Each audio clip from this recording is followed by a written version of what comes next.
வீட்ல ஸ்கூல் போற கிட்ஸ் இருக்காங்களா? நீங்க கடையில தான் கேக்ஸ் எல்லாமே வாங்கி குடுத்துட்டுருக்கீங்களா? அப்ப கண்டிப்பா இந்த வீடியோ பாருங்க. கொஞ்சம் உடம்புக்கு முடியல. அதனால வாய்ஸ் கொஞ்சம் சரியில்ல. கொஞ்சம் அட்ஜஸ்ட் பண்ணிக்கோங்க. நெறைய கஸ்டமர்ஸ் என்னட்ட சொல்றது என்னன்னா, கடைய விட உங்கள்ட்ட டேஸ்ட் ரிச்சா இருக்கு, குவாலிட்டியா இருக்கு. நீங்க ஃப்ரெஷ்ஷா பேக் பண்ணி தரீங்க. எந்த ப்ரிசர்வேட்டிவ்ஸும் இல்ல. அதனால தான் உங்கள்ட்ட ஆர்டர் குடுக்குறோம். அதுதான். நெறைய பேர் அவங்க கிட்ஸுக்கு ஸ்கூல் ஸ்நாக்ஸுக்காக வேண்டி என்னட்ட இந்த கப் கேக்ஸ் ஆர்டர் குடுப்பாங்க. இந்த ஆர்டர் குடுத்தவங்க ஒரு யூடியூப் கஸ்டமர். இதோட 3வது டைம் ஆர்டர் குடுக்குறாங்க. ஃபர்ஸ்ட் முட்டை மிட்டாய், 2வது நட்ஸ் ப்ரௌனி, அப்புறம் 3வது கப் கேக்ஸ். இவங்க ஃப்ளேவர் எதுவும் கஸ்டமைஸ் பண்ணல. எது நல்லா இருக்குமோ அத செஞ்சிருங்கன்னு சொன்னதுனால நான் ரோஸ் மில்க் அண்ட் பிஸ்தா ஃப்ளேவர்ல பண்ணி கொடுத்துருந்தேன். இது 1/4 கேஜி முட்டை மிட்டாய் கூட ஆர்டர் இருந்துச்சு. முட்டை மிட்டாய் 1/4 கேஜின்னு பண்றதுல லாபம் அதிகமா இருக்காது. இருந்தாலும் கஸ்டமருடைய சாட்டிஸ்ஃபேக்ஷனுக்காக வேண்டி நான் பண்ணி கொடுப்பேன். இது கூட ஒரு கஸ்டமர் கால் பண்ணியிருந்தாங்க. கிளாஸஸ் எதுவும் எடுக்கிறீங்களா? அவங்கள்ட்ட கத்துக்கணும்னு ஆசையா இருக்கு. இப்படி நிறைய என்கொயரிஸ் எனக்கு வருது.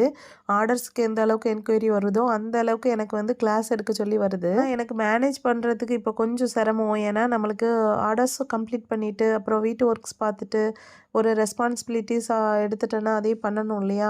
எவ்வளோ பண்ணுறோம் இதை பண்ண மாட்டோமாங்கிற மாதிரி தான். இன்ஷா அல்லாஹ் இறைவன் நாடினால் அதையும் ட்ரை பண்ணுவோம். நிறைய பேர் கேட்குறீங்க வெளியூருக்குலாம் கொரியர் பண்ணுவீங்களான்னு. கண்டிப்பாங்க all over Tamil Nadu shipping available இருக்குது. அதர் ஸ்டேட்டாக இருந்தால் கூட நம்ம பண்ணிக்கலாம். ஆனால் 2 to 3 டேஸ் ஆகும்னு சொன்னாங்க. ப்ரௌனியாக இருந்தால் பண்ணிக்கலாம். முட்டை மிட்டாய் அதெல்லாம் வந்துட்டு 3 to 5 டேஸ் தான் அதுக்குரிய லைஃப். அது பேர் கேட்குறீங்க கொரியர் அனுப்பலாம் சேஃப்டியாக வந்து சேருமான்னு. கண்டிப்பாங்க 100க்கு 95% இது வரைக்கும் எல்லாமே சேஃப்டியாக தான் போயிருக்கு. அந்த அளவுக்கு என்னோட பேக்கிங் எல்லாம் பக்காவாக இருக்கும். அது கூட பாக்ஸஸ் உடஞ்சா கூட நான் உள்ள ப்ராடக்ட்டை வந்து தனித்தனியாக பேக்கிங் பண்ணி உங்களுக்கு அனுப்புறதுனால எந்த விதமான டேமேஜும் இல்லாமல் வந்துடும். உங்களுக்கு வேணும்னா ஸ்க்ரீனில் தர வாட்ஸ்அப் நம்பருக்கு டிஎம் பண்ணுங்க. இன்னும் நிறைய சப்போர்ட் பண்ணுங்க. லைக் ஷேர் கமெண்ட் பண்ணுங்க. Bye all.